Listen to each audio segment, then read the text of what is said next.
नमस्कार। प्रादेशिक समाचार के साथ मैं आसिया नाजली। पहले मुख्य समाचार।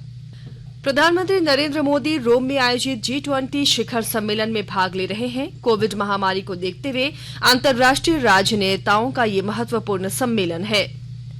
राज्य सरकार ने कोरोना संक्रमण को लेकर लगाए गए सप्ताहांत लॉकडाउन और पाबंदियों में कई तरह की छूट की घोषणा की। देश में 105 करोड़ 46 लाख से अधिक कोविड रोधी टीके लगे। राज्य में 2 नवंबर से हर घर टीका अभियान की शुरुआत। और झारखंड विधानसभा में आज से झारखंड छात्र संसद का आयोजन। उद्घाटन सत्र में मुख्यमंत्री हेमंत सोरेन और विधानसभा अध्यक्ष होंगे शामिल। और अब समाचार से पहले एक जरूरी संदेश। देश ने कोविड टीकाकरण अभियान के अंतर्गत 100 करोड़ टीका लगाने का लक्ष्य हासिल कर इतिहास रच दिया है। इस महत्वपूर्ण कार्य में योगदान करने वाले चिकित्सकों, नर्सों और अन्य स्वास्थ्य कर्मियों का आकाशवाणी अभिनंदन करता है। इसके साथ ही हम आपको सतर्क भी करना चाहते हैं कि कोविड अभी समाप्त नहीं हुआ है। आप सभी से हमारी अपील है कि यथाशीघ्र दोनों टीके लगवाएं और अन्य लोगों को भी टीके लगवाने के लिए प्रेरित करें। त्योहारों के समय कृपया इन 3 आसान उपायों का पालन अवश्य करें। मास्क पहनें, 2 गज की सुरक्षित दूरी बनाए रखें, हाथ और चेहरा साफ रखें।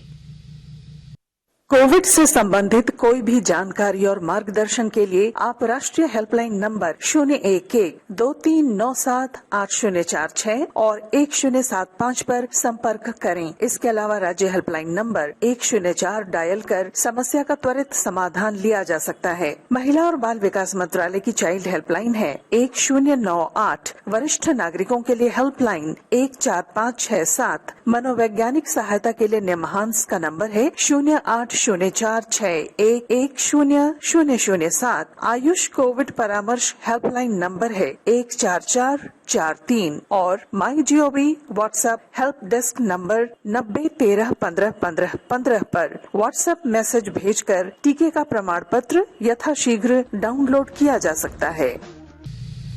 और अब समाचार विस्तार से। प्रधानमंत्री मोदी आज और कल G20 शिखर सम्मेलन में भाग ले रहे हैं। कोविड महामारी को देखते हुए यह सम्मेलन बहुत ही महत्वपूर्ण माना जा रहा है। G20 समूह में 19 देश और यूरोपीय संघ शामिल हैं।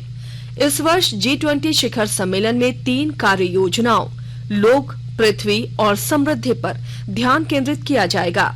इस वर्ष शिखर सम्मेलन इटली की अध्यक्षता में हो रहा है। विदेश सचिव हर्षवर्धन श्रृंगला ने संवाददाताओं को बताया कि यूरोपीय आयोग और यूरोपीय परिषद प्रमुखों के साथ बैठक के दौरान प्रधानमंत्री मोदी ने जलवायु परिवर्तन और अफगानिस्तान पर भारत का दृष्टिकोण स्पष्ट किया है।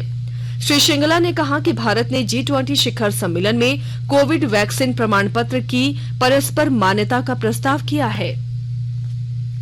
विश्व स्वास्थ्य संगठन प्रमुख ने G20 समूह के नेताओं से अगले 12 महीनों में निर्धन देशों के लिए कोविड वैक्सीन, परीक्षण और दवाएं उपलब्ध कराने के लिए 23 अरब 40 करोड़ डॉलर की योजना में अंशदान की अपील की है।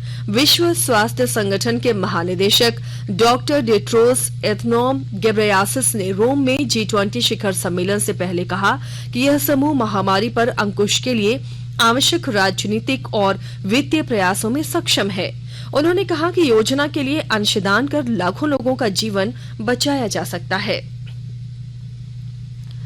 प्रधानमंत्री नरेंद्र मोदी ने कल रात रोम में इटली के प्रधानमंत्री मारियो द्राघी के साथ प्रतिनिधि मंडल स्तर की वार्ता की।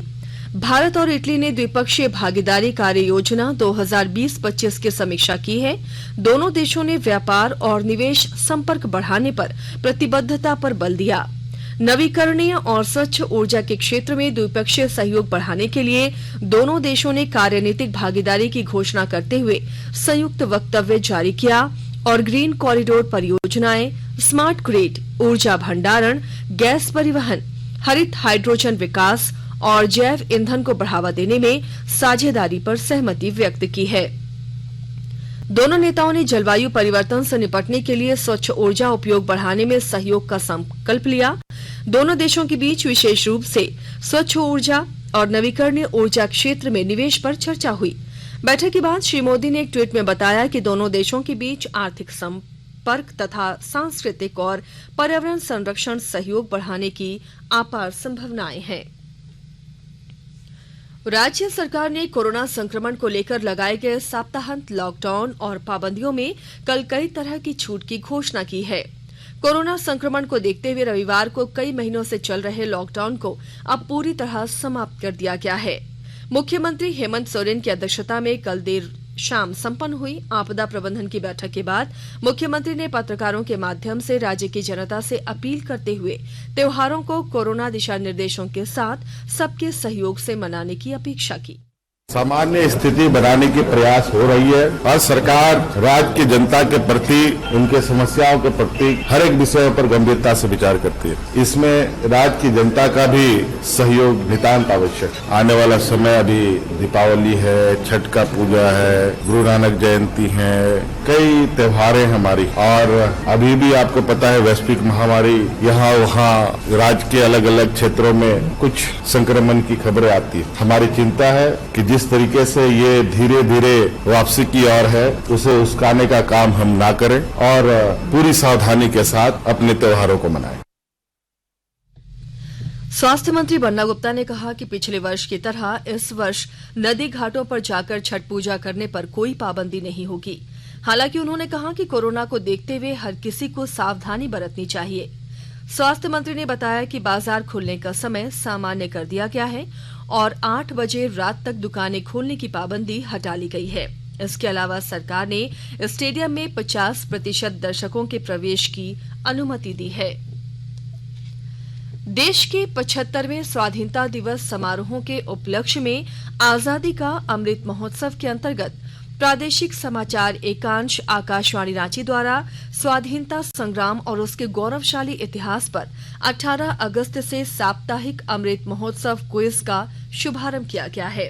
सेंट्रल कोलफील्ड्स लिमिटेड और mission blue foundation Amrit Mahotsav quiz में आकाशवाणी समाचार रांची के साथ सहयोगी के रूप में शामिल है। आजादी के 75 वर्षों का पर्व अमृत महोत्सव प्रत्येक बुधवार शाम 7 बजे प्रसारित होने वाले प्रादेशिक समाचार के दौरान पूछे गए प्रश्न का सही उत्तर देने वाले प्रथम 10 प्रतिभागियों में से लकी ड्रॉ द्वारा चुना हुआ एक प्रतिभागी इनाम का हकदार होगा। इसके लिए सुनते रहें आकाशवाणी रांची का प्रसारण।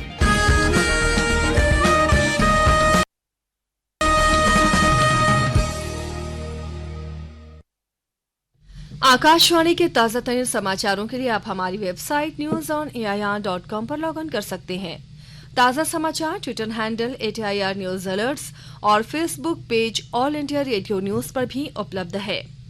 आप प्रादेशिक समाचार एकांश के ट्विटर हैंडल @AIR news_रांची और फेसबुक, इंस्टाग्राम पेज तथा YouTube channel AIR news Ranchi पर भी हमारे बुलेटिन सुन सकते हैं। प्रादेशिक समाचार आप आकाशवाणी रांची से सुन रहे हैं और अब पेश है कोरोना से बचाव के कुछ संदेश।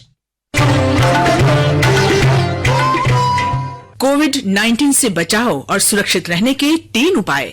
मास्क लगाएं, 2 गज दूरी है जरूरी, सुरक्षित दूरी रखें, हाथ और मुंह साफ रखें।